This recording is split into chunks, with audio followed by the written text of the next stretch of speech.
Okay, we should be good to go, I hope. I haven't looked at my hair. If I put my headphones on, no, it's flat. There we go. I have unflattened my hair. And also do that hoodie thing. Anyways, I thought, hey, 2 a.m.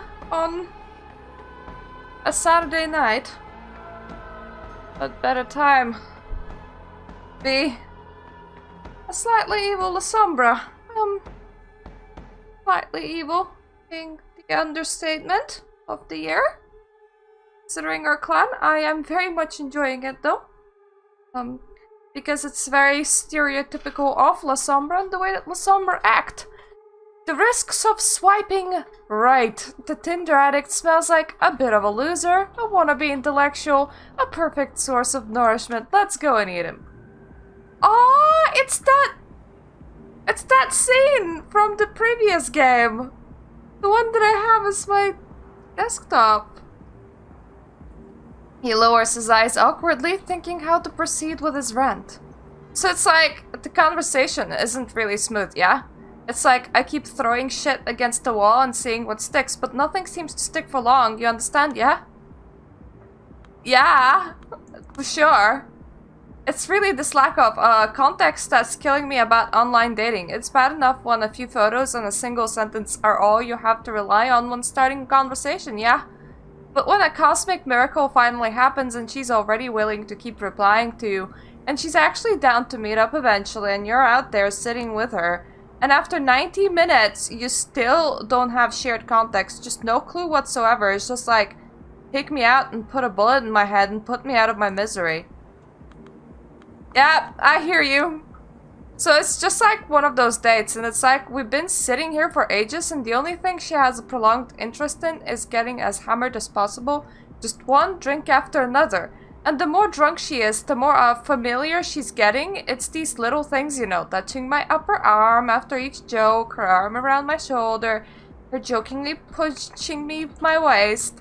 This escalation is subtle, but steady. In addition, one recurring topic appears, and that is all the cool shit she has and wishes she could have shown me. Oh, too bad it's all back in her apartment. That's when it hits me. She just wants to fuck, sleep with me. No way! Yeah, well, eventually we both run out of ideas for topics that could potentially be interesting to both of us, so I'm just like, yeah, I sure love to see all the crap in your apartment.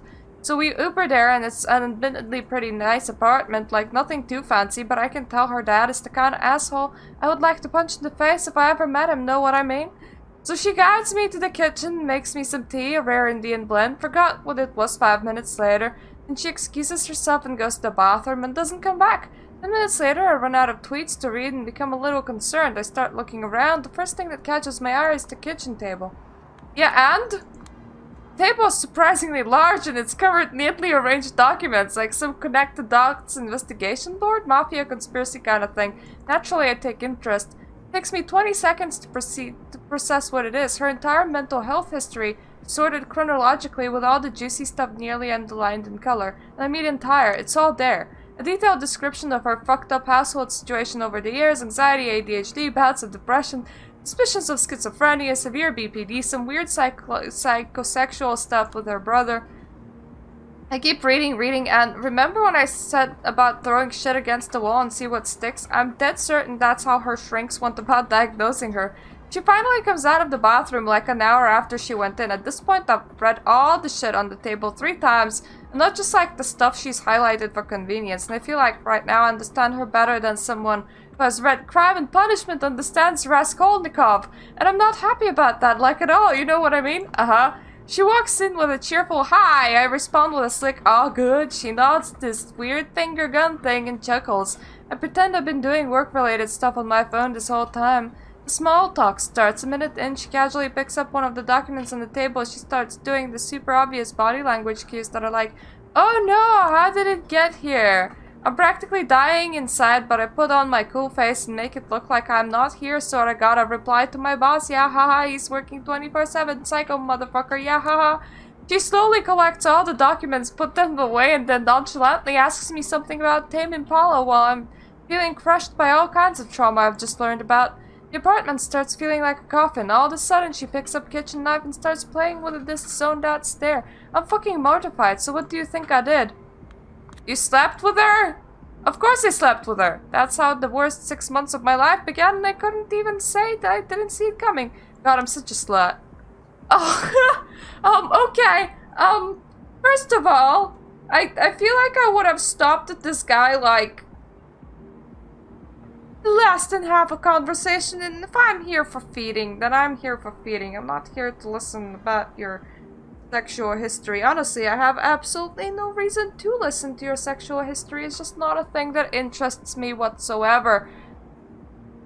I kind of got interested about halfway through when he started talking about the girl's mental health, and then he talked about sleeping with her and spent with her for 6 months, and then all the interest disappeared again. He leans back and groans while hiding his face behind his palms. I look at his neck. Every vein seems so visible and impossibly alluring. I don't think I ever looked at anyone's neck like that. I realize I feel insanely thirsty. Damn. I know. Sure took a turn. Years ago when this rant began, it was about continental philosophy. What? Sorry, can you say that again? He's pretty drunk, barely able to focus on anything but his current train of thought. Just what I was hoping for. Years ago, when this— never mind. Listen, it's stuffy in here. I want to go out, get some fresh air. Haven't touched your drink. I mean, I would if I could. No more alcohol for me. What? No, this is not mine. I mean, some dude brought it for me, but I don't want it. Scans the room with a death stare, looking for the guy who did it, not realizing his best chance of finding him is in the mirror. And he drinks like half of my glass at once while looking around as if he was hoping to prove dominance over an unseen enemy. Okay, after you. We're walking across a mostly empty street. He's focused on keeping upright and walking in a straight line. I'm focused on finding a spot where I can drink him up.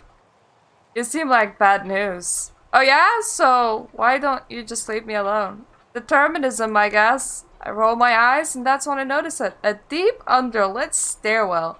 Look around and realize there's no one's around. This is my best chance. I immediately yank him downstairs. It's almost pitch black, but I can still see his face. It doesn't seem shocked. It's more like awkwardness. Now, listen, it's not that I, like, never wanted to do this sort of thing in public, quite the opposite. It's just that I need a certain degree of comfort to perform in optimal levels. Oh, shut up. I like how she was just waiting for him to get drunk and then dragged the guy around. Now she's gonna be drunk too. Maybe that's what maybe she wanted to be drunk. I mean, she did get him drunk on purpose. I sink my fangs inside of his neck as he whimpers and becomes silent. Finally, that's what I've been waiting for the past hour.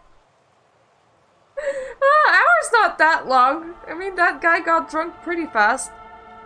He relaxes in my arms and I relax with him. It's like all the drinks I had to deny myself until now are hitting my head all at once with no unpleasant side effects. I feel radiant. I don't want this moment to end, but it has to. I drop his body to the floor and lick the wound closed just the way she taught me. His pulse is faint but steady. He reeks of booze. If anyone finds him, there will be no suspicions. Hey, at least you get to be a bit tipsy, eh? As I walk up the stairwell, I insert my finger into my mouth and try to sense my fangs. No dice. It seems really are retractable. Well, that's handy. Some seem to have retractable fangs and some don't. How does that work? Well, at least she's not hungry anymore. Can't remember the last time I enjoyed life like this. Well, you know what?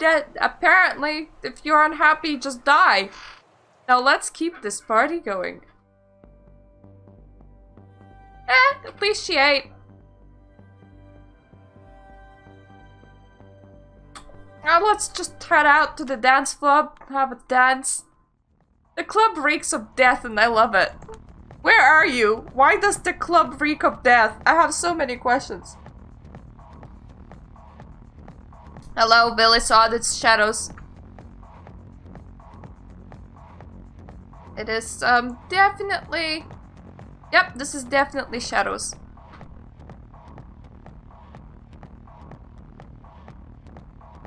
Yeah, shadows of New York.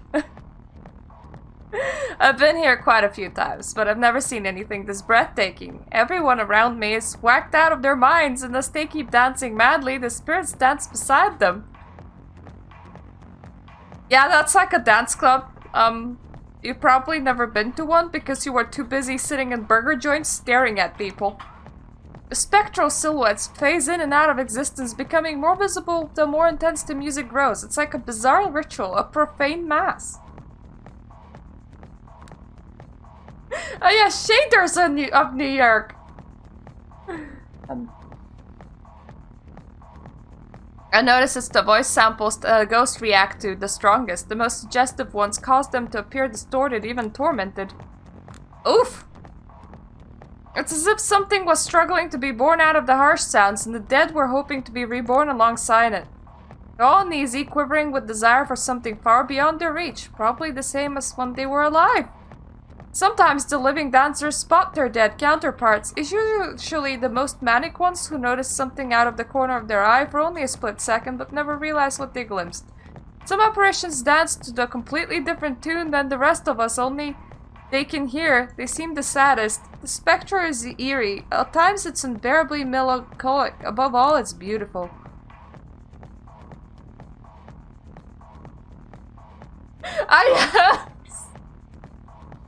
Let's just ghost hunt this nightclub. Like, everybody please scatter. This place seems highly haunted.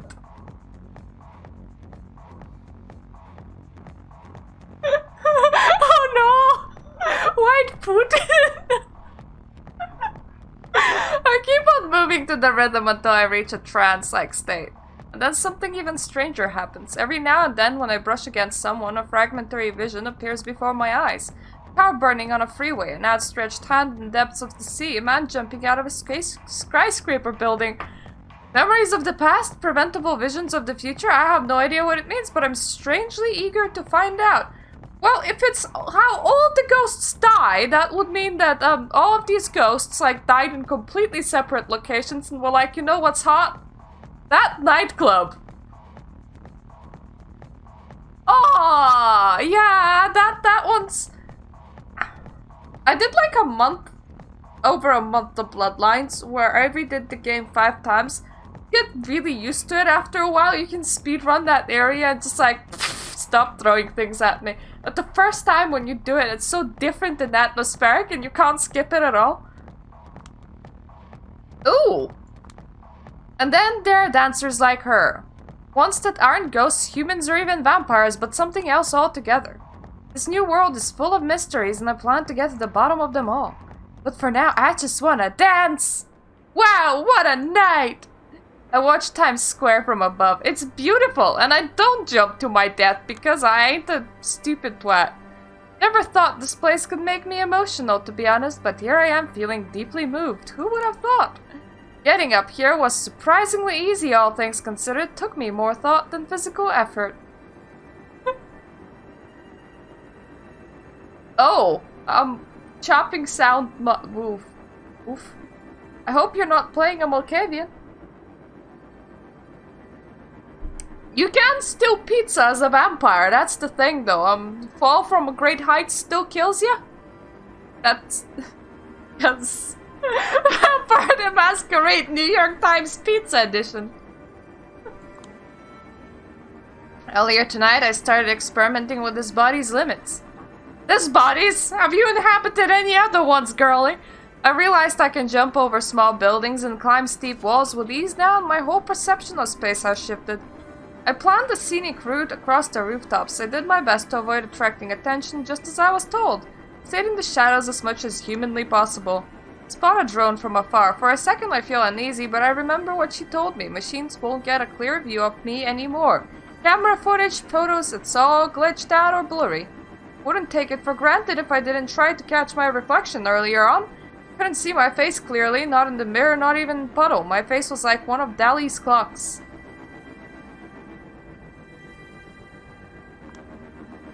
She told me to keep on low profile regardless.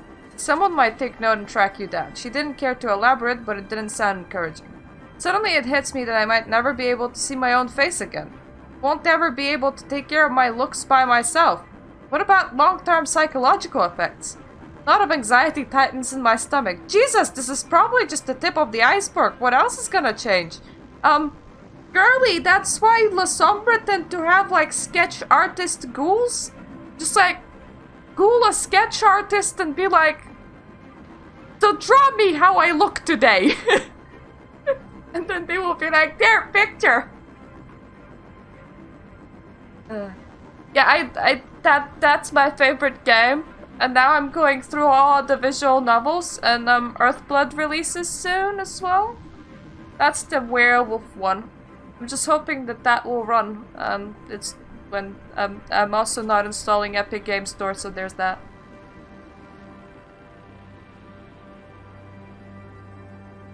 Yeah, I kinda liked Coteries. I had problems with it. I made like over an hour worth of review, where I sat down and ranted like for an hour straight.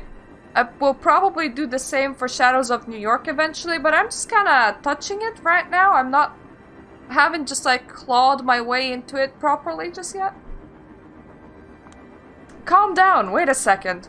These past few nights have been the best of my life. For years I was on a downward spiral, and now you hit rock bottom considering that you're dead, Missy. Failing health, no future. Feeling of overwhelming powerlessness. Yeah, I heard that it's better written. I do think that it is. I mean, the protagonist from her human self, from my perspective, is a complete shithead. But she also acts so stereotypically La Sombra that I really love it. Like, it's still La Sombra bits that you're like, yep, that's a real La Sombra right there.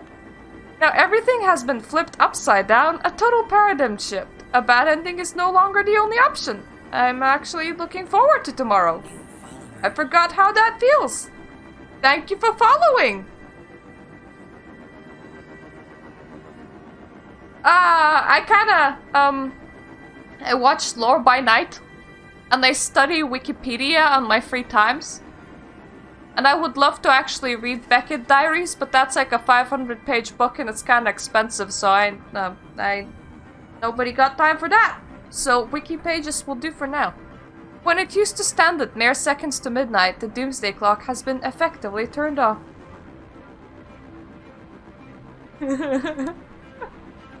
A death note, you say? I think it was Beckett's Jihad Diaries. It's a very long, it's effectively a...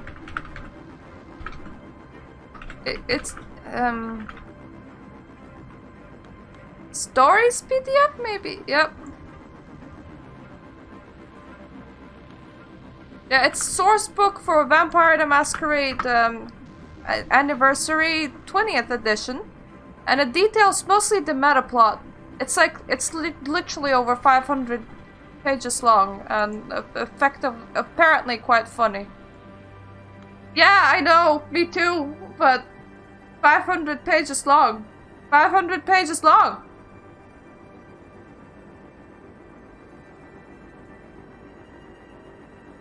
Yeah, but they let La Sombra into every club. They're in Sabat Club and they're in Camarilla Club. I think everybody made a grand mistake. Cold breeze brushes my cheek. As stupid as it sounds, I choose to read it as the world telling me to shut up. I can bend anyone to my will. I am capable of superhuman strength. I am master of shadows. I can do anything. Tomorrow night I will be introduced to my duties. If everything goes according to plan, I will become a New York City representative of Clan La Sombra. Whatever they are, whatever that means, I have no idea what to expect. But tonight is tonight. I'm free. All my worries from a month ago feel like they belong to someone else. Finally, things are looking up.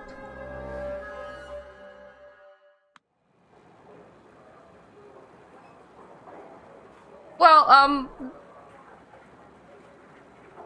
from my clans, Salubri are nice because they're like the nice guys. They're the super nice guys. I like Malkavians, but I kind of hate the fact that people try to roleplay real life mental conditions because that just can't go down well. I mean, imagine roleplaying depression. How depressing is that? Just be proper fish that hears voices. That's a lot more fun. That is a lot more fun. There's a lot of clans that are very inhuman, and that's why they're fun, like this Mitzi. Gangrels are great because you can ghoul a zoo. So you just kind of go in like going, you know what? There's gonna be like a very bad fight, so how about I slit my wrist and polar bear? I kind of like Tremere. Mostly because how fucked up as a clan they are.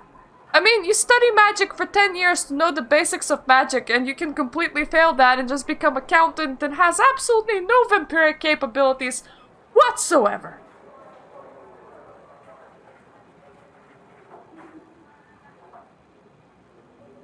Ooh. Synesthesia? That's... Yep, that's... Whoa. Yeah, taste the rainbow. That sounds like a thing to do. March 2020. Just before shit hits the fan. Yep, I love the fact that you can argue with the TV and with the stop sign in downtown. In case you haven't tried. Back at it again at Big Beat Burger. Familiar sounds, familiar smells, familiar faces. Yet again, I am recalling that night when everything finally seemed to change for the better. I mean, it's not like I wasn't expecting everything to go back to the old depressing normal. Even in the thick of it, the rational part of me recognized my state as temporary. But with these heights, there's always a hope it won't end. Or maybe that's an ego death will finally occur. Be satisfied, you stupid fucking bitch, I command you! Hear all the logical evidence for why you should be satisfied. Here's the obvious direction for your life, and here's the detailed explanation of how you should treat the people that care for you.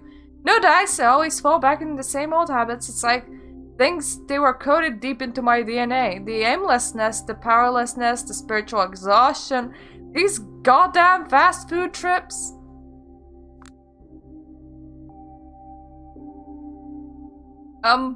Yeah, I feel like they invested a lot more into the art in Shadows of New York, and I do like it.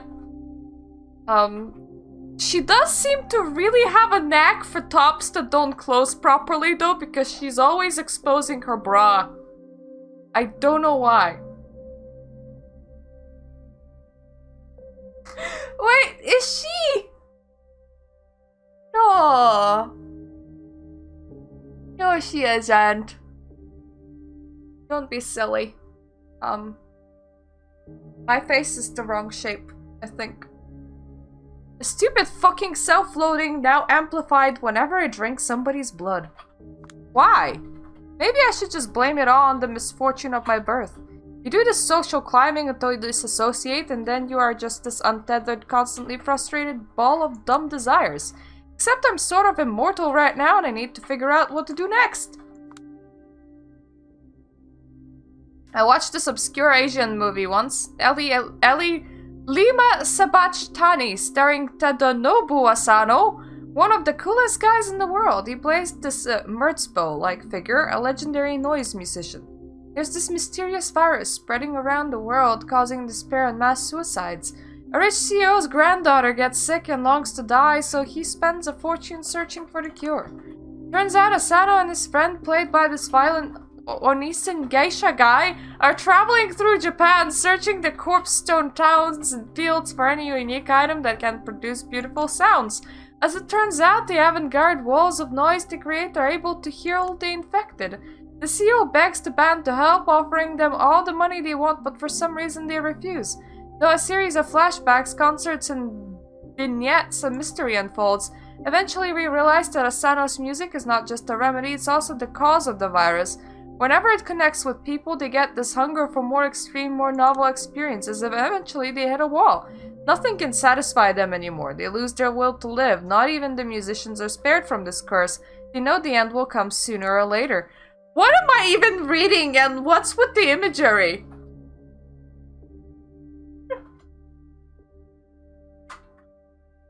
Yep.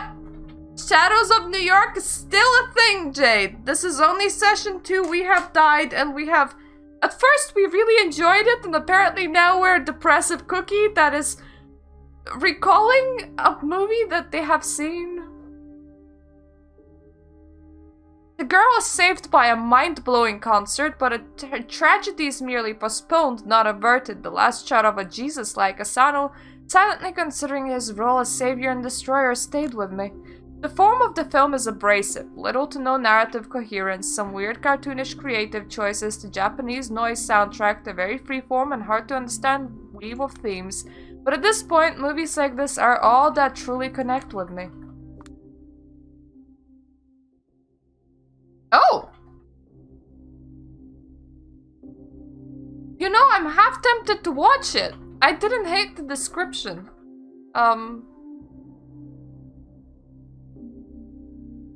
Abrasive and makes no sense, eh? Like, I'm all for experimental films, honestly.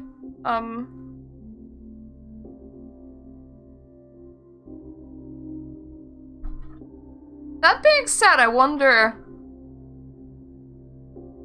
How can you hit a point where you have ran out of experiences that, you know, make you happy? I mean, I think she's suffering from depression, but like... There's a lot of experiences possible. I mean, she could try traveling.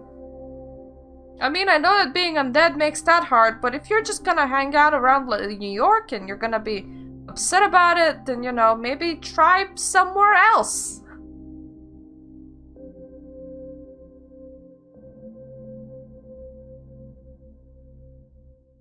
I'm the New York City representative of La Sombra clan, now also known as the Night clan. They are masters of shadows who can distort reflections and make modern tech go haywire in their presence. Last year, a few months before I was embraced, the La Sombra had joined the Camarilla, the biggest and most traditional sect in the vampire world.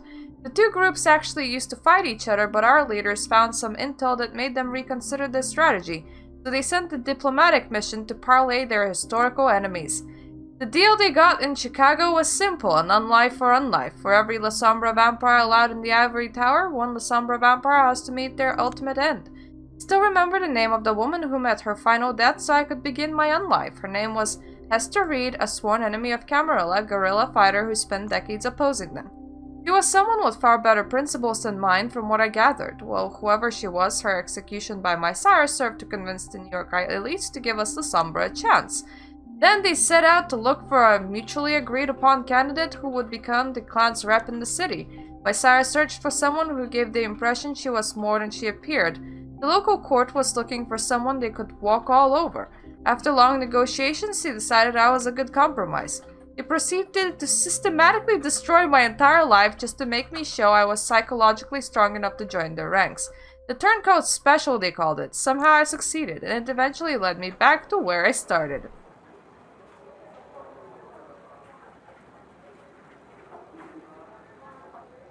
Yeah, I don't actually, like, hate that deal all that much, because all it does is it makes Sabat La Sombra stronger. Like, look at those whelps in the Camarilla trying to murder us all. What failures.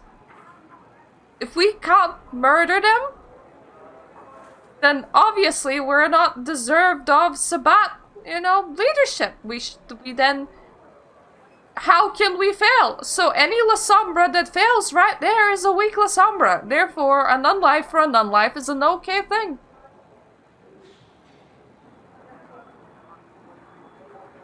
I don't actually know what Banu Hakim even required. Also, that just sounds... Yeah, I'm not surprised they pretty much occupy the same position, except La Sombra are actually better Ventru than Ventru are, so... You kinda shot yourselves in the foot, allowing La Sombra to join the Camarilla to begin with, because eventually, if things proceeded as they're proceeded, you would have a La Sombra-led Camarilla versus a La Sombra-led Sabat. Other clans would just not they wouldn't be able to outcompete the La Sombra, so the only way La Sombra wouldn't be at the top is if they didn't exist in that place. Sigh. I stopped writing and put my pen down. Will that be all? Yes, Miss Dewell, I hope you enjoy your stay in London. Oh, I very much doubt I will. Just like every cultured person, I think the only good Englishman is a dead Englishman. The only good Valerie is a dead Valerie!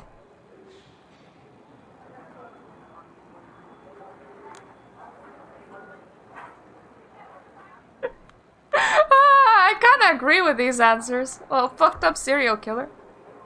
At least you're headed there to kill someone of the Duskborn you hate so much. One of the benefits of being a scourge, if there's one thing the world is never in shortage of, it's loathsome runoffs who forfeited the right to live by being embraced into a slightly weaker bloodline than all of you. Which is honestly fine. They can still walk in the sunlight and blood thickens with years apparently, so once again, just find a nice little sunshiny happy place. Live your immortality, not worrying about jack shit while those cutthroats cut each other's throats. That will be all. Tell Kadira said hello and farewell. Safe travels. Don't let the door hit you on your way out, Psycho. Oh well. I'm the lone La Sombra in this town, and my representational role means jack shit. No dialogue, no perks, no whatsoever. Right now, I'm the court's gopher, doing all sorts of work nobody else will touch. My main duties being a sort of immigration officer. See, New York City is probably the biggest vampire travel hub in the USA, and definitely the biggest one in the East Coast. Almost every kindred arriving from Africa and Europe comes through here. That's not the only place with the coast people, you can try somewhere else. The local Camarilla is nuts about bureaucracy and population control, so every vampire leaving or arriving in this town is supposed to check with me to inform me about their travels. Well, in theory at least, the VIPs play by the different rules. They take care of this stuff through connections and servants. For the smaller fish, I'm like Vampire Statue of Liberty, the first bloodsucker every kindred coming to New York would see, on paper anyway. So hey, you get to be a bureaucrat! Congrats!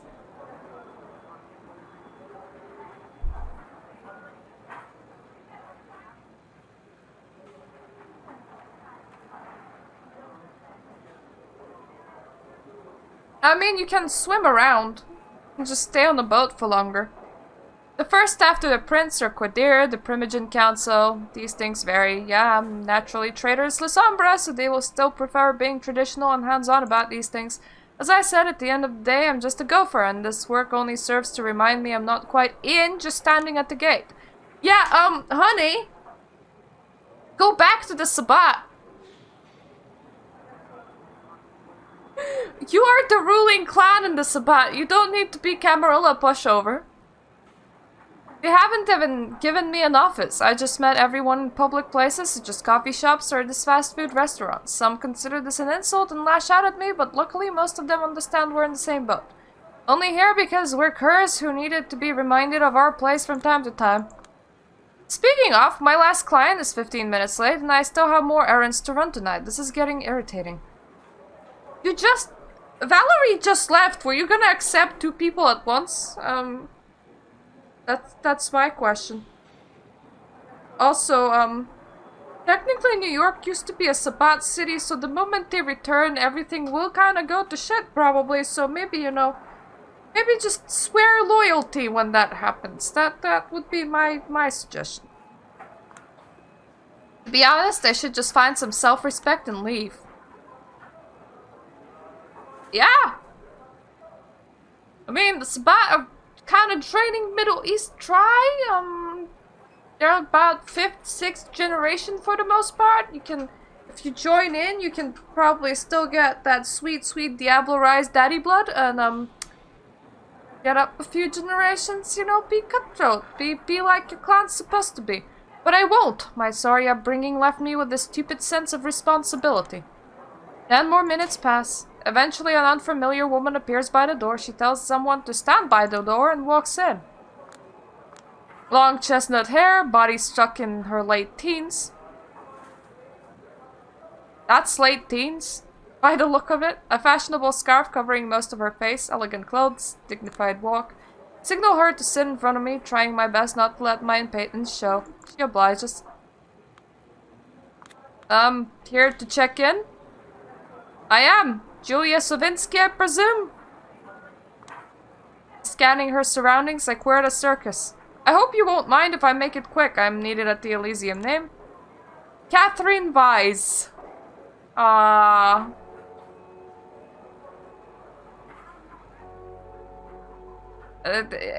Katerina device, except that not necessarily, could be a bit of a name usurper. It would make sense why she would be stuck in late teens, though, if she's an old one. Ah, I swear I've heard that name before. Someone else's description of her crosses my mind. That weird lady who owns the art hole but is never there. Weird. So it is her, Catherine Wise, the owner of the art hole, de facto headquarters of New York City Camarilla. For fuck's sake, Julia, what are you doing calling her weird right off the bat? God knows you already made a fool of yourself in front of enough VIPs in the city. Recover. I'm sorry, it's just that I still don't know many people there, so I have to go by the descriptions I'm given by members of the Primogen. Yeah, I'm just gonna blame the other Primogen for this. Well, the description is mostly correct, outside of the one word that slightly perplexes me. Pot calling the kettle black sounds like... from what I gathered, I'm just that your interests are rumored to be not fully aligned with the Camarillas, and it irks some folks up there. Being a keeper of the Elysium is not enough for some, I see. I suspected as much, but what can you do? He seems chill. Good. Anyway, Catherine Wise. Wow. Yeah, want me to spell it? People often have trouble getting it right. Forgive my indiscretion, it's just that people of your stature usually don't bother checking in with me. They usually report their arrival to one of the Primogen and they make all the arrangements. Heard Prince Panhard is busy with the preparations for her big party. I assume that if I spared her some paperwork, she'll appreciate it as a gesture of goodwill. Besides, I wanted to meet the infamous La Sombra representative out of sheer curiosity. My interest peaked once I heard about her. Unique circumstances. Yeah, Prince Celine Panhard had trouble justifying the exorbitant rent my property would need. That's literally pennies for her, and as far as I know, she's been sitting on an empty property since last year. Looks like they got it out for you. Bad. That's what I assumed, but it's nice to have a confirmation. Yeah, why are you in the Camarilla? Legitimately, why are you in the Camarilla? I mean, I know that you were embraced into Camarilla, but... Jesus fuck, no respect. Either cut some throats, like a proper La Sombra do, and usurp leadership, or, you know, leave for the better sect. Yep. Yep, that would definitely work. Yep. Like, seriously. If you would show me so much disrespect as the superior clan, I feel like I have the right to make the shadows stab you. Yep, that's my opinion of it. It's not like you're some weak-ass Tremere that needs to spend 10 years to even learn basic magic. No, shit, you're part of the void, sister. You can make shadows stab people. I don't know how to explain this to you, but you're pretty powerful. It's not like my clan has ever been particularly popular in these parts, at least that's what I've heard, Sins of the Fathers and so on. Yeah, just to make sure you've never met Hesker, but you know of her? I do know, I wouldn't be here if not for her. Have you two met? No, I only heard of her once or twice. We had similar outlooks on many issues, although we tended to come up with completely different solutions. In any case, I think it's meaningful that Hesker died so that you could live. They feared her, now they fear you, and that's why they're keeping you down. If anyone who's not a VIP said this to me, I would laugh in their face. Oh, I get what she's doing. She's trying to buy my favors. But not to act like I'm easy to please. Stick to business. Time will tell. In the meantime, I'll need you to help me out with my documentation, of course. So, where are you coming from? Washington, D.C. He says it the way people in Hollywood movies say it. the way that suggests that her Washington is wildly different from the Washington you and I would see. What were you doing there? Take a guess. Government work? Write that down. It ought to amuse Helene a little bit. You say so. Date and hour of arrival? She takes out a plane ticket and slides it towards me. It's all here. 1 a.m. Got it. Method of transport, plane. Purpose of visit? Meeting with the prince. Ought to work just fine, I guess. Estimated duration of visit? Undefined. Write in 6 months if you really need to. Place of accommodation? Conditions of intended stay? The art hole. Conditions should be adequate. You tell me. I tend to be happy with Airbnb. Home sweet home? I'm not certain that I ever felt particularly at home here. That makes 2 of us. Curious, do you have nothing holding you here? The face of a blonde-haired friend appears in my mind's eye and vanishes. It's nothing holding me anywhere. I see. A prolonged silence. She stares into my eyes and I return the stare. She's studying me. It's unnerving, but I do my best not to turn away. Eventually she smiles. Didn't you say you were short on time? Oh god, yes, Qadir will kill me. I quickly begin to collect my stuff from underneath the table. You can simply inform him I paid you a visit. He'll understand and he'll pass it on to everyone. You should be in the know. Yeah, I'll do that. Good, we will see each other again soon. I hope. The party tomorrow night? I wasn't invited. I understand. Well, if not given the opportunity, we should make our own. I'll be in touch. Good night, Miss Vice. I wish you a pleasant stay. Good night. Don't rush these things. Got your whole life ahead of you, and you're in a position where you can take it easy. Take your time, get a different perspective. I nod and walk slowly out the door. When I lose sight of the restaurant, I sprint toward the subway. I feel so bad. Come on. You can't treat La Sombra like shit. I don't like these people. They treat my precious La Sombra like shit. All La Sombra are precious. Should be protected at all costs.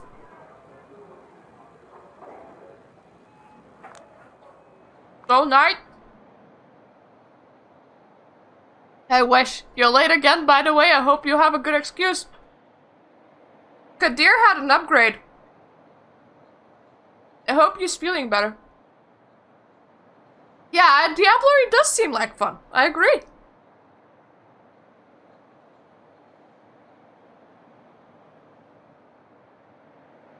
Does that mean that he's feeling better mentally, or is it just a fashion thing? Yep, pizza. I had pizza tonight. And I'm still having it. Pizza.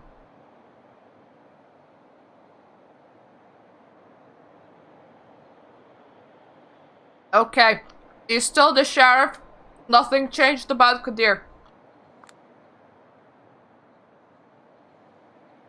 Yeah, well, Catherine fucking Wise decided to arrive fashionably late. A likely story, she's supposed to be out of the city. If you think I'm pulling your leg, boss, feel free to check my report. You're serious? Wise in McDonald's with the mask of an elegant clothes surrounded by the smell of french fries and hamburger patties? That must have been one hell of a sight. Technically it was BBB, not McDonald's, but yeah, God made I such a fool of myself. First thing I did, I quoted somebody calling her a weirdo. Or wanted to die on the spot.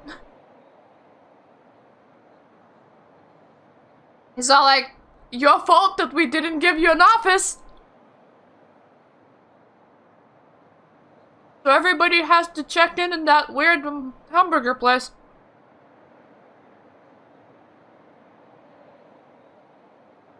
So honestly, it sounds kind of awesome because there is that guy that knows Kung Fu that's apparently serving people there. I don't know what that means. Serves you right, you walking fox pass. Fox pass. Faux pas? Faux pas. I prefer to stick with fox pass.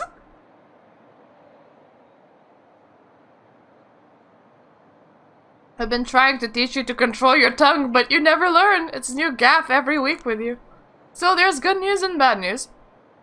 Good news is Catherine has fondness for vampires of humble beginnings. Probably why she decided to see in your, shall we say, natural habitat. Yes, box pass. She's one of those rich, artsy assholes who seek out working class cred. I did say something about watching your tongue. The bad news is she's very astute, so she can recognize a moron like you straight away. Never stood a chance at impressing her. Oh, shut up. You still need me for anything else? I'll get on it straight away.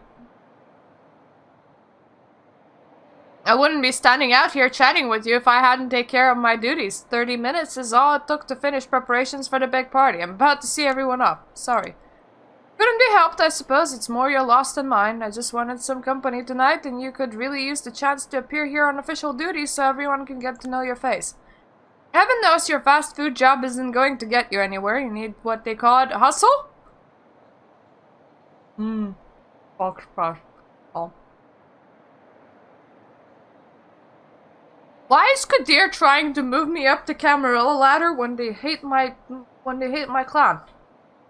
That's just not where my clan belongs. It isn't. I don't blame him. You don't need to tell me that, but it's not like being paraded around for a bunch of blooded douchebags is somehow manages to give me a painful nudge in the back without as much as a hint of visible movement. Language, you fool! They're coming out. Just stand here in silence for 5 minutes and focus on not embarrassing yourself any further, will you? Got it. Ah, yes. Standing and waiting at the doors will get me into the Camarillas' good graces, I suppose. And I mean, why would you even accept a La Sombra into your town if you're gonna treat the La Sombra badly? I mean, I suppose. Ah, yes. That would work.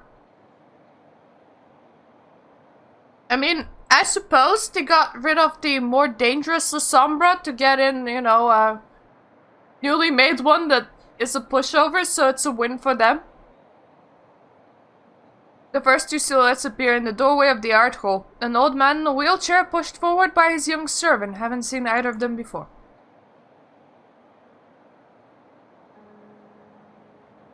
I mean, his eyes do suggest undead.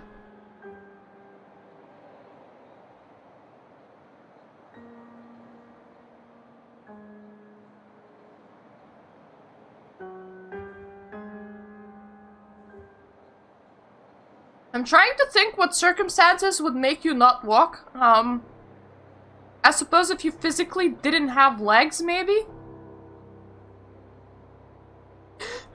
It does absolutely look silly.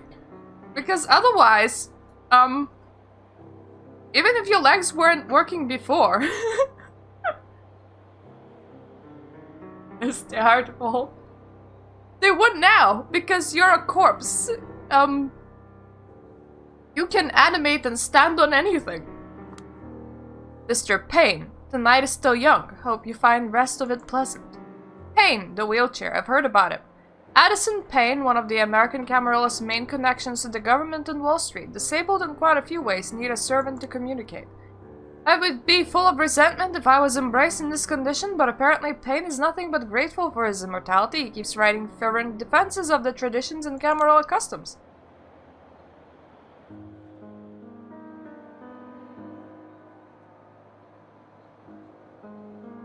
I think it's tubes.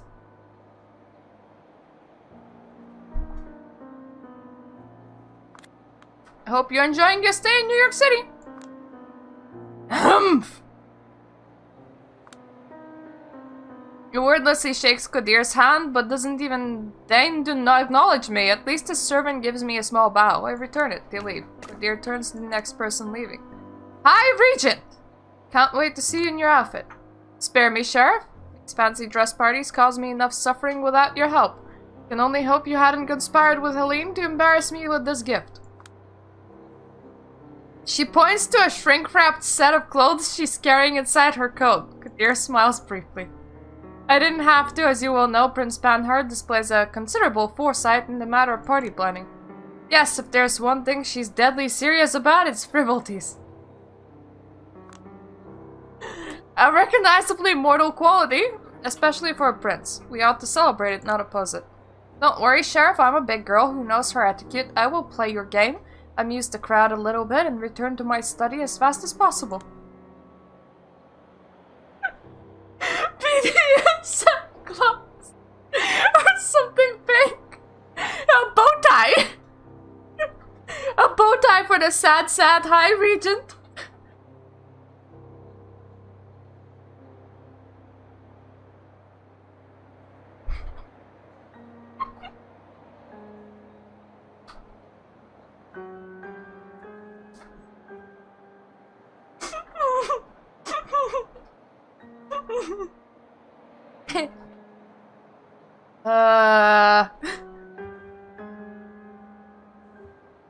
Okay. We know who Eiling is from the previous game. What the game doesn't tell you is that she's not only a character in the game, she's a character in general. And apparently, she died before World War I when she was at the age of 21, and before that she traveled for a couple of years with her sire. She ran away from home at like 17 to travel to London to study the occult. Apparently she's been good at it, and she worked with her sire for like 30 years. He disappeared during World War II. She's still convinced that he's living. They kind of shipped her off to America because they wanted her to focus on something else instead of going a bit nutso without him. So she got her own regency like that.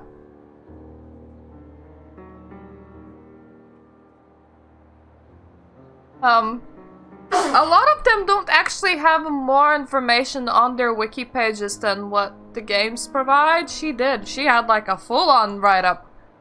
The thing is, nobody knows what that prize is. They only know it has something to do with the goal of her thaumaturgical research. Whoever tried to find out what it is failed violently. Effectively, she doesn't want to be prince because she's working on the secret wizard thing, like all the wizards do. Well, I'm sure you're going to have fun. Miss Savinsky here has just informed me Catherine Wise is back in town. It is safe to assume she will join our festivities. You're kidding me. She did say that she will join the party. Wise. Excellent. I would love to catch up with her. The barely concealed venom in her voice clearly suggests that in fact she would hate to catch up with her.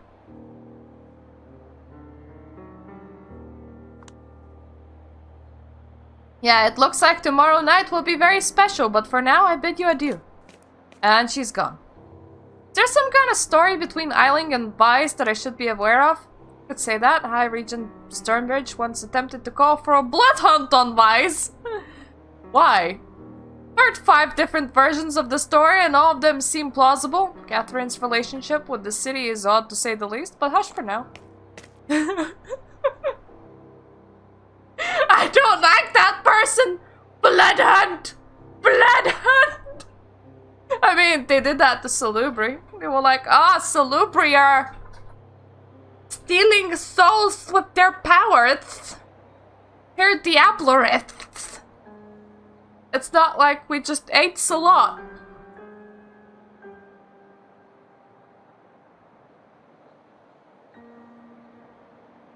Yes! Yes! That would be the Tremere. On those nice people. He's obviously trying to kill the conversation. The appearance of Thomas Arthur gives him a perfect way out. Mr. Arthur? Ah! Asmai. Keeping up the good work, eh? Of course. Thomas Arthur, an architect by trade. He's the herald and member of Prince Pandard's inner circle. I'm here too. Any tasks for me, Mr. Arthur? I'm always ready to prove myself. Ah, yes. Disappears into the night. Well, that was brief. Maybe I should stand in the way. They might force them to properly acknowledge my existence. You severely underestimate their dedication to ignoring whelps like you. And just in case you're serious, I beg of you don't. I've been needing to ask you this for a while now, but never had the opportunity. You really hate Arturo's guts, don't you? I have no strong feelings about Thomas Arturo whatsoever.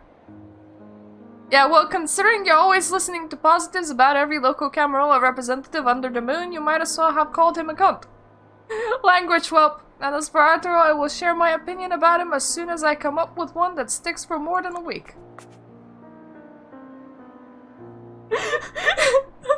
I said, hello. A group of kindred emerges from the art hall, rushing towards the street. Only a noble-looking woman stops next to us. She's wearing a hijab, curiously enough, doesn't hide her hair beneath it. Primogen? You are rude enough to stare. You quickly notice the cloth serves mostly to cover up her horrifying scars. Kadir! Oh, and young Julia. Doing my best not to stare because Samira is one of the fellow New York Camarilla figures who hadn't been an asshole to me yet. Still here? Did the prince require Clan of the Hunt's counsel in some matter? Clan of the Hunt? What's Clan of the Hunt? Oh. Would that be Clan Banu Hakim? That has to be Clan Banu Hakim. Yep. Apparently they're new to the Camarilla. Independent. Yep. And they were used as assassins for hire. Keepers of the law.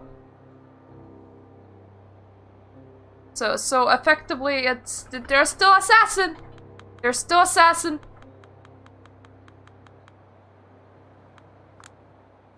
Yes, I advised her that no matter how hard she tries, she shouldn't expect me to wear a different costume tomorrow night. She's the Banu Hakim Primogen, just like the La Sombra. Their clan were independent from the Camarilla until relatively recently. However, they negotiated a better deal than we did. They have a Primogen for one. Hailing from the Middle East, the Banu Hakim are drawn to the practice of justice. Drawn to the practice of, paid for murder, let's say. The rules must be upheld and every transgression is punished. You don't have much say in New York, but the prince often seeks their judgment. It's good PR. I trust she was understanding. They're beautiful clothes. Thank you so much. I am eager to see the outfit you come up with. And how are you, Julia? You seen any lights at the end of the tunnel? I am not even invited. Sorry to hear that. I trust you're pestering the prince and your superiors to improve your standing. It's a process. Oh, Julia, you won't achieve anything if you don't keep reaching for it. Kadir, weren't you supposed to teach her the ropes? I'm trying to, Primogen, but with this child, it's always a process. I can only wish you good luck then. Good night, Julia. Good night, Kadir. Good night. Have a safe trip. I wanna murder all of them, honestly. I don't see why we're putting up with this. I really don't. Murder, murder, murder. Yep. Murder, murder, murder, murder. That's my clan thing. It's murder. It's murder. Why would I pester you for a better standing? And I can just... They're not even that old. They're not even that old. Yeah, we're a year old, but like everybody in New York City is less than 100. Yeah. Most of them are Toreadors. Most of them are fucking Toreadors. How fucking dare they? Julia's 1 year old by now, and she's La Sombra. What you do is you practice your La Sombra arts every single night. Make sure that you have lots of dots and shadows. And you're fucking Toreadors. Just stab them. Shadow stab. Shadow stab all of them. They shouldn't stand a chance. I would say first target Toreadors. Tremere might get problematic. Then again, if you target Tremere, maybe they wouldn't see it coming. But they would... I would assume that they would be wearing, protection in general. Yeah, but, any Tremere worth their shit that's not, like, super young, they would have wards all over their clothes. However, if she has to wear another outfit tomorrow, there might be a chance that she would be, like, she wouldn't ward that because she wouldn't expect anyone to hit her, which means that you should probably hit her. Shadows. Shadows. Shadows, shadows. Chompy, chompy, nom nom. Alternatively, seek out any Sabat in the area and go, yep, I was embraced into the Camarilla and they're absolute shitheads. Can I join you guys? Oh, I do like how there's somebody, like, walking past this window from time to time. And, when the rest of our folks come back from the Middle East, how about we eat them all? It's gonna be a glorious night of diablerie. You like her, don't you? Stop with your class clown act, whelp. It only serves to reveal deep insecurities. Wow, that's harsh. It's factual. Were I as harsh as you claim? Did tell us both to call her Samira, but you're still keeping your distance with that primogen shit. Watch your profanity and don't project your fantasies onto me. I won't give you a lesson about professional boundaries, but I suspect the way you will eventually learn it will be extremely unpleasant. Oh. Jesus Christ, Carter, you look crazy. He does. That being said, Kadir, also, sorry, Kadir, why are you a shithead? Stop being a shithead. Stop calling other people whelps. You're a Toreador, for fuck's sake. A Toreador! Know your place. Am I interrupting something, good folks? Even though I'm constantly pestering him, Qadir's composure is unshaken. His response comes shifted and phased. Not at all, Mr. Wonder Waden. Heading back to your office? You know me, my dear sheriff. Where else would I go? Now that's curious, even though Carter Vander Baden is Primogen as well as Malkavian, to be precise, I don't hear Qadir address him as such. Hope to see you tomorrow night. I will absolutely show up, provided I can, but just in case, I already apologize for not making it to the prince. Simply drowning in work these days. The rhythms, tempo, and intonation patterns of his voice are so familiar. Half of it sounds like JFK, the other half exactly like Barack Obama, just like his appearance. If all that feels so fake. His old money, of course, comes from a long line of Dutch merchants who originally settled in New York region, runs a wildly successful law office, runs elbows with the elites of both kindred and kind varieties alike. Law Malkavian.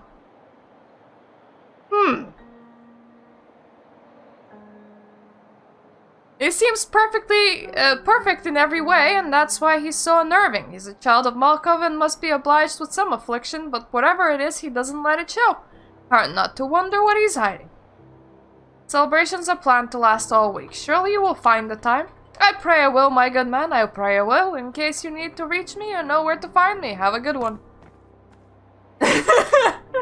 Oh, no. Pally Malkavian. Oh, that would be bad. That sounds like a combination that you'd never want to see.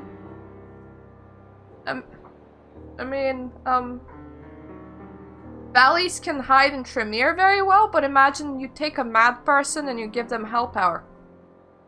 It doesn't even register my presence before leaving. Sometimes I think they're all still hoping I will simply go away. As Carter drives away in his limousine, Qadir shakes his head. Wanted to hear about which member of New York City's Camarilla I dislike the most? Yes? Shoots me a knowing glance and springs. Too bad. They're all my dear colleagues and I deeply respect every single one of them.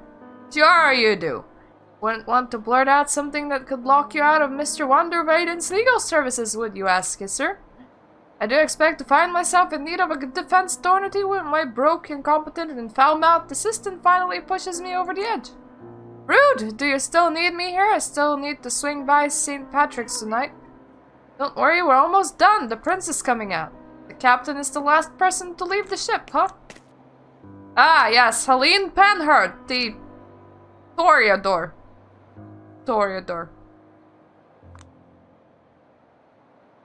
Qadir, a penny for your thoughts? Should be pleased to hear that the High Regent is resigned to her fate, Mr. Prince. Mr. Wander Vaden is decidedly not. I suspect he will be too busy to join the festivities all the week through. Excellent. Miss Savinsky, weren't you supposed to accompany our good sheriff in his duties tonight? There was an unexpected change of plans. Catherine Weiss is back in the city. Catherine is here. Now that's one welcome surprise. But what does it have to do with you, Miss Savinsky? Oh, I took care of her paperwork. That's certainly a nice gesture, but wait a minute now. Where exactly did you meet her? In a fast food restaurant, my prince. I see. Eileen rubs her eyes. Catherine and her love for proletarian amusement. I suppose it will be a source of amusing anecdotes this week. We want to avoid these situations in the future. It might be a good time to discuss offering Miss Savinsky an office of her own. We'll get to it eventually. There are more pressing matters at hand. The festivities start tomorrow, and there's still so much to be done. Will you make sure that the art hall is secure before leaving? Certainly, my prince. Have a good night. Good night, Kadir. Good night, Miss Savinsky. We'll talk about your work soon, don't worry. Of course. Good night, Prince Panhard. More pressing matters, huh? Penny for your thoughts, Sheriff? I'm certain the image of a keeper of Elysium stuck in a fast food restaurant will linger in Prince Panhard's mind. You're far closer to your goal than you were a few minutes ago.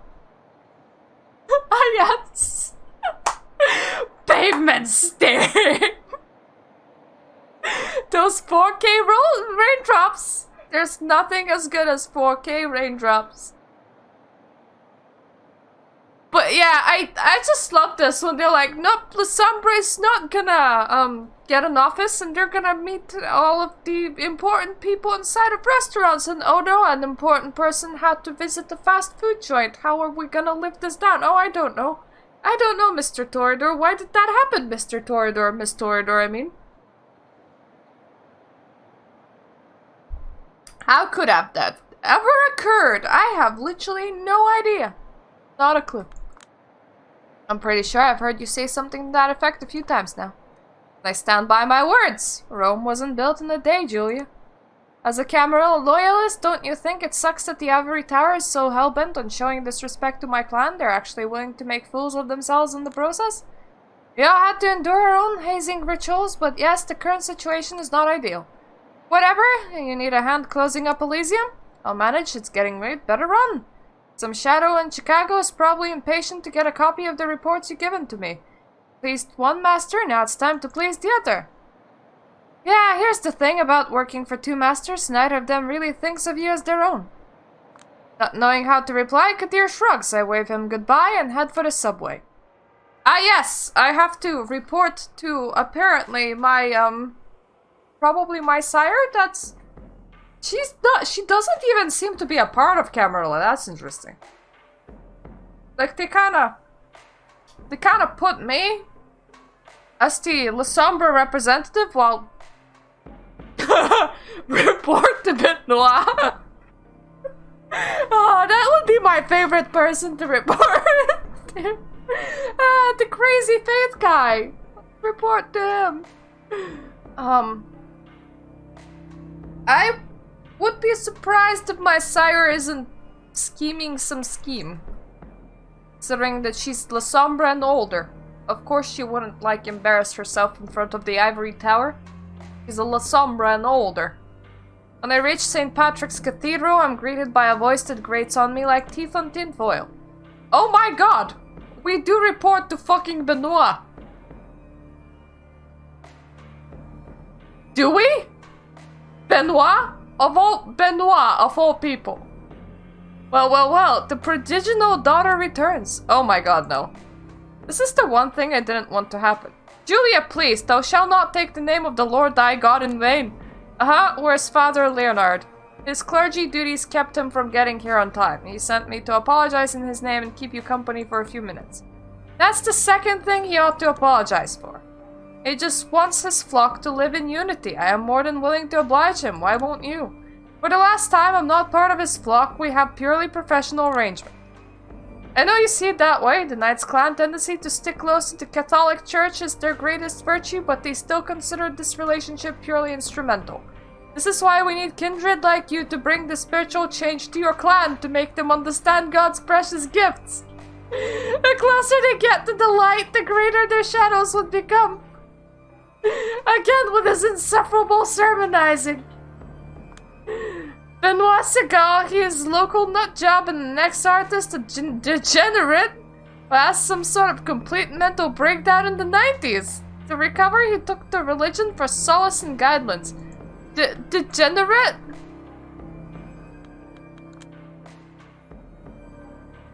Do we have anything that they actually wanted to say through here? Nope. Unless, of course, we mean that Clan Torador are degenerates, which I don't object to.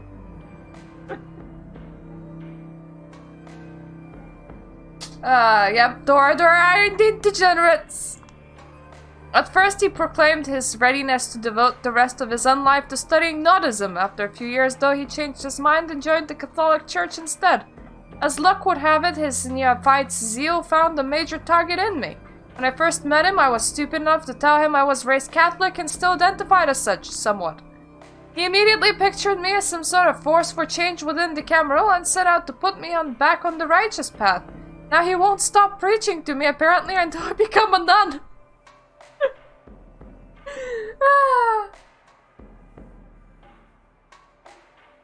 I'm running through plans in my head. You might be right. Even all of the Hecata section, all of the death clans, I rate them higher than both of those. Remember, the darkest place is directly beneath the candle.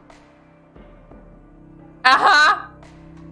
You turncoats have this unfortunate predisposition to find your salvation right within your grasp and then lose your way in the shadows. Christ, once he starts, he just won't stop. Guess it's time to bring out the big guns. By the way, I was meaning to ask, got any news about Sophie Langley? Painful grimace crosses his face but doesn't linger. Kinda rude to change the subject, you know? Rude? I'm just looking for a topic both sides of this conversation would care about, you know, like any guide on etiquette says you should. Salvation is a topic close to anyone's heart, whether they admit it or not, and it's pretty bold of you to assume I still care about Langley. I do not assume, I certain you do. The second she retires from the public eye, you stop acting like Jesus-era Cain and start acting like Jesus is King-era Cain. Coincidence? I've never had a Jesus era. Do people really call it that? Oh. Kanye West. Here's how it's gonna work. Tell me what you know, I'll tell you what they say. Keep in mind I didn't know she was your sire until a few nights ago. Hell, I haven't even met her. Sure, I figure you would have prodded that wound long ago if you knew. But what do you care anyway? Better to let you drone on about your tormented past than to let you carry on with your good missionary stick. Professional curiosity. Once a journalist, always a journalist. Fine then, I'll do my best to make it short. Just like you said, Sophie Langley, every New York kindred's beloved socialite, was my sire. We first met sometime after World War II. Oof. That's... Benoit has been around. I left France right before the Nazis went around the Maginot Line. Struggled to keep my siblings alive with my art. Watched my brother die during the flu epidemic of 43. Was close to losing my mind. That's when she showed up, said the sheer torment in my works caught her eye. She became my patron, allowed my talents to flourish, and supported me financially. Eventually she embraced me. As a well-off kindred, my artistic interests started to naturally deviate from what they used to be back when I was poor mortal upstart. Began to see the world the way her social circle does, and that she couldn't forgive. Instead of being a fun novelty, I became just another part of the malaise surrounding her. She grew distant and then stopped seeing me altogether. I've had my fair share of meltdowns because of this, I won't deny that, and I locked myself out of many career opportunities, but it was an important lesson. No! I can't pronounce any of it! Don't trust your elders. Vampirism affects them psychologically as well. If they take interest in you, they won't stop until they suck your soul dry and then discard you like a broken toy. Yep, that would be a Toreador, that would. I mean, they have the attention span of, she can go through new people every week, honestly. For the first time since I've known him, Sego registers to me as something other than a Bible-thumping nuisance. Is it compassion I feel? Do I find him relatable? How dreadful. It's possible he's strategically trying to elicit sympathy. Maybe he heard about my dramatic exit from Lodestar. Or maybe he's just alluding to the way my sire left me here to fend for myself. Ah, so your sire did leave you. It is literally Benoit that you're reporting to. It is literally Benoit that you're reporting to. God damn it. What the fuck? It is only God who will never lead you astray. This is why I find your act so frustrating, Julia. You're so close to getting it, but you choose sin instead. Oh, yeah, you do. What about Langley's disappearance from the city? Her path was a road to perdition. Whatever she ended up, I doubt she's too happy about it. She had plans for the future of the city, wanted to make it her ultimate artwork. She was always the vain one. And of course, you're completely sure you have nothing to do with her disappearance? Please don't tell me you're getting at what I think you're getting at. Everybody says you've been acting like you're trying to repent for something ever since her vanishing act. And you got a motive. Of course I'm getting at what you think I'm getting at. You really have the devil in your heart, Julia. Always testing me. Just asking what everybody's thinking. Alrighty now. Listen, I'm familiar with a lot of the insults attached to my name in the city. They aren't exactly compatible with the image of ruthless killer. Killer, huh? Now that's interesting. I haven't said anything about killing. Stop picking apart every word I say in this completely unpleasant way. Here's a statement if you really want one. Miss Hercule Poirot.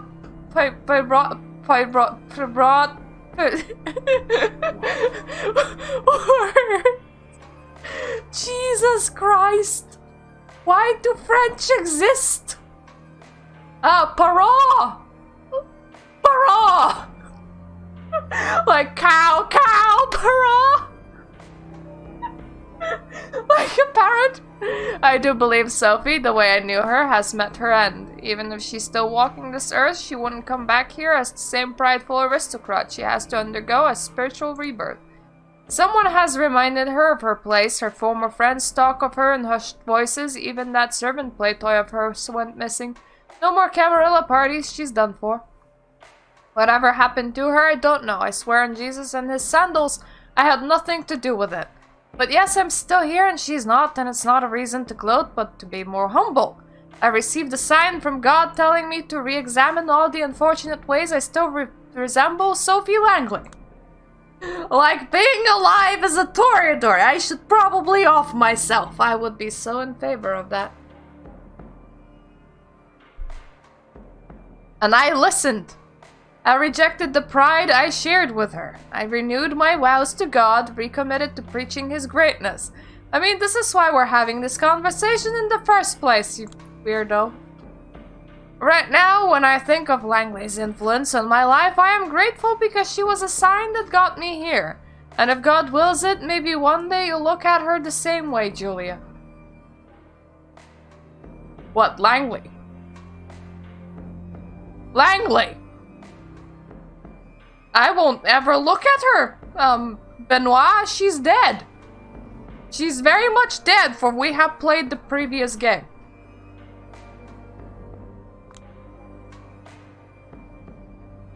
Mental note, whenever he circles back to his preachy tone, it's time to intervene. I agree. Alright, if it makes you feel any better, I think that the only way a wimp like you could have hurt her was by boring her to death with Bible quotes. Now then, quote pro quo, tit for tat. You were saying people still talk about me. I was curious if... Oh, look who's finally here! Stalling for time worked. Father Leonard rushes in our direction, carrying a folder of documents under his arm. I assume it's the one I came here for. Father Leonard?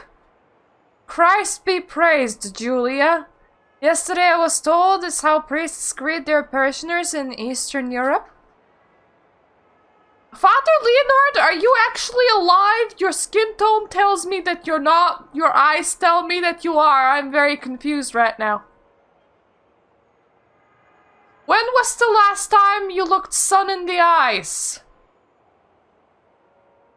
I mean, you don't actually need to stare at the sun. I mean, just expose your skin to it. Are you Irish?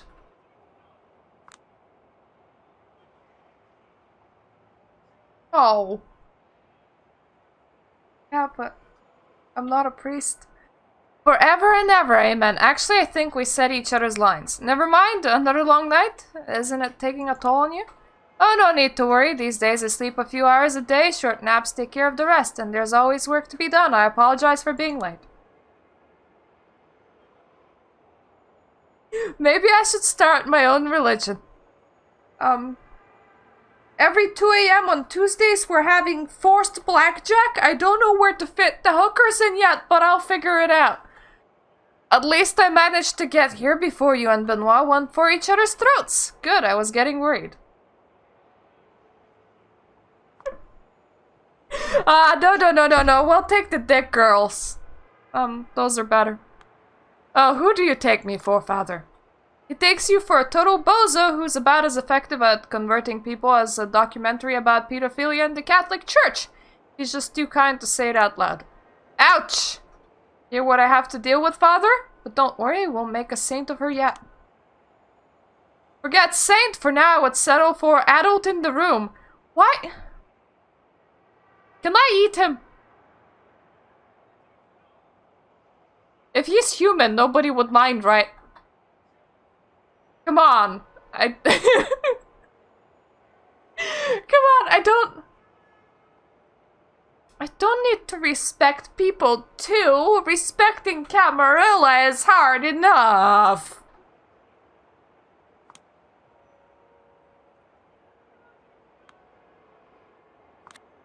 You do remember that he's at least 70 years older than I am, right?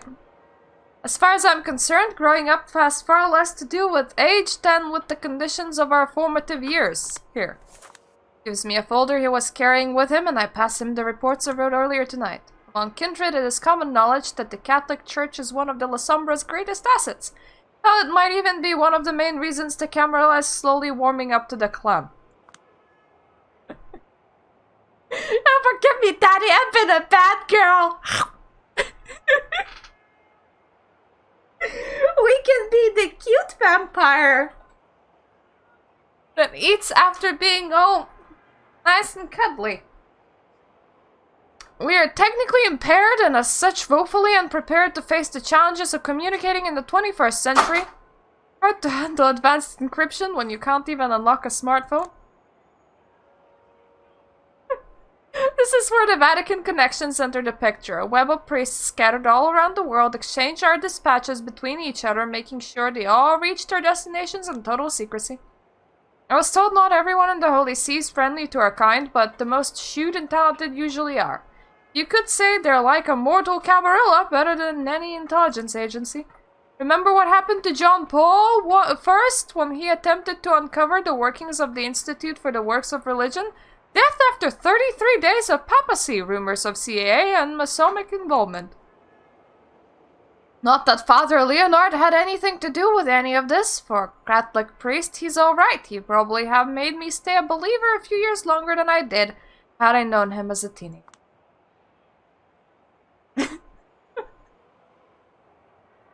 Yes, a shadow monster. Leonard is intelligent, kind, helpful towards his parishioners, treats his superiors with a healthy dose of skepticism, and is not involved in any sort of political church games. Only the La Sombra's church games, which is like, catch the shadow in the church. A lot more fun, isn't it? Well, at least not beyond helping me contact my bosses in Chicago every other night or so.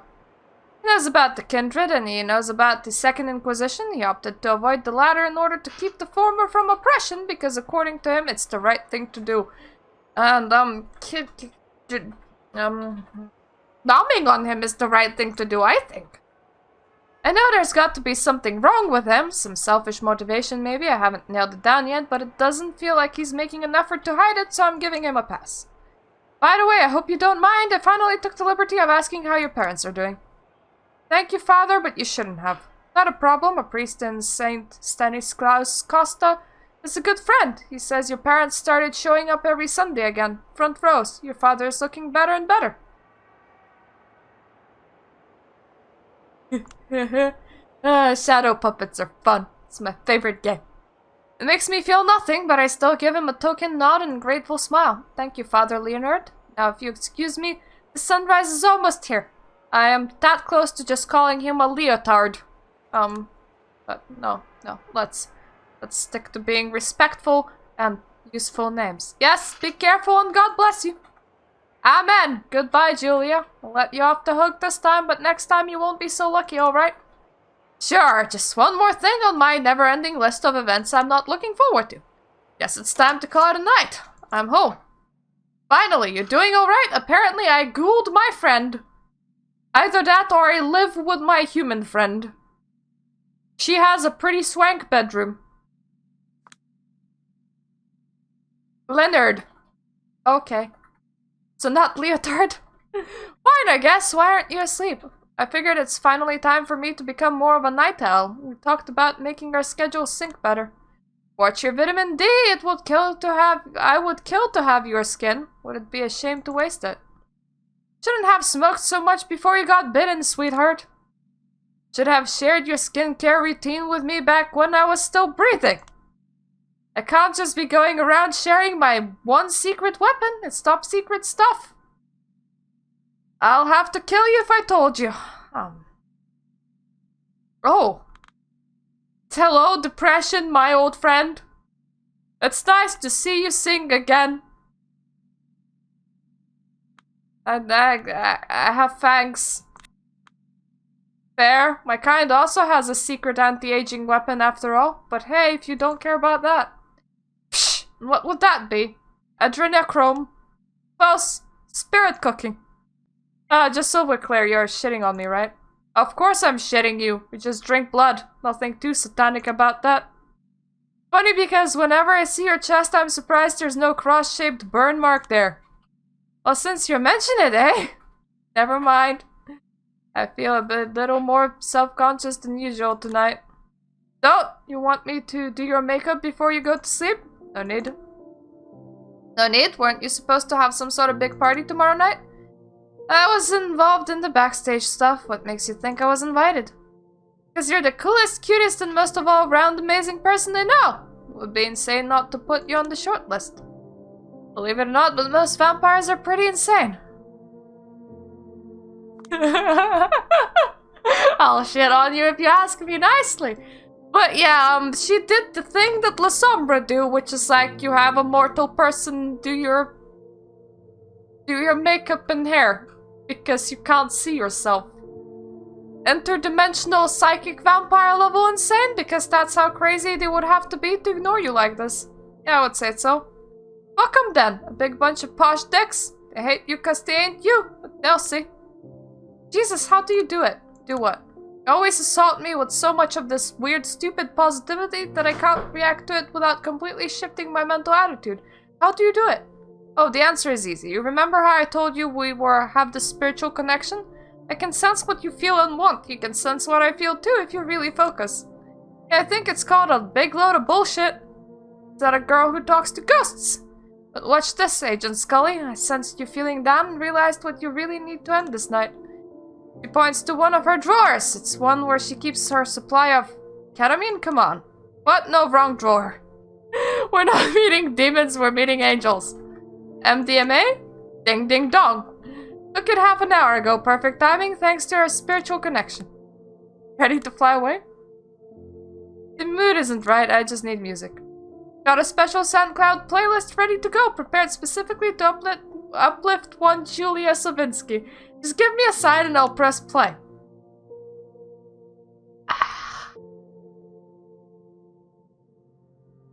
I'm sorry. Camarilla are shitheads and my ghoul does drugs for me.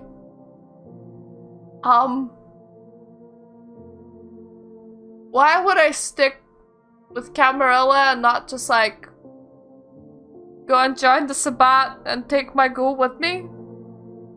I am trying to look for reasons here. I mean, control the place from the inside, maybe, but that's a lot of ass kissing. I much prefer to stab the place from the shadows.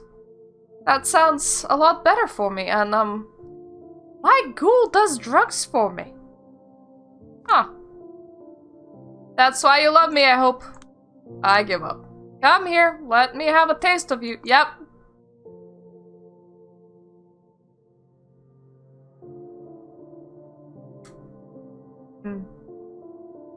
Maybe this one time the high won't end.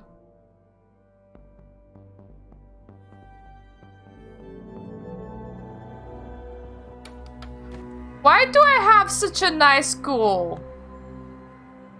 She does drugs for me. I leave Dakota's apartment as soon as the sun goes down. Yesterday was fun, but I always feel a little nervous when I spend too much time with her. She never lets me escape from being the center of attention. It's exhausting. At least the less time I spend with her, the happier she is to see me again. It's a tricky act to balance, though.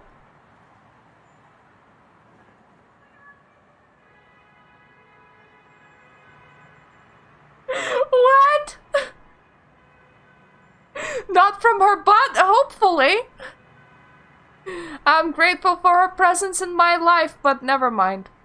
What's on my list of chores tonight? Ah, yes, only one thing. Don't show up for the party at the art hole. Well, this is the rare night when I don't have anything to do. Might as well take a trip around the city and see what's up. Maybe fix myself a little drink while I'm at it. Eating people again. Eating people again. But anyways, it is a bit over 3 a.m. When we come back, we're gonna eat people again. I do not understand what would La Sombra even do in Camarilla. It's gonna drive me absolutely crazy because they're not nice. They're just not nice. They're not nice to La Sombra. They don't deserve these great kittens of shadows. Don't deserve the amazing gods of the void. I would not put up with this. I would not. The fact that V5 gave half of the La Sombra to the Camarilla and made them grovel does not make sense to me at all. Yep, I agree.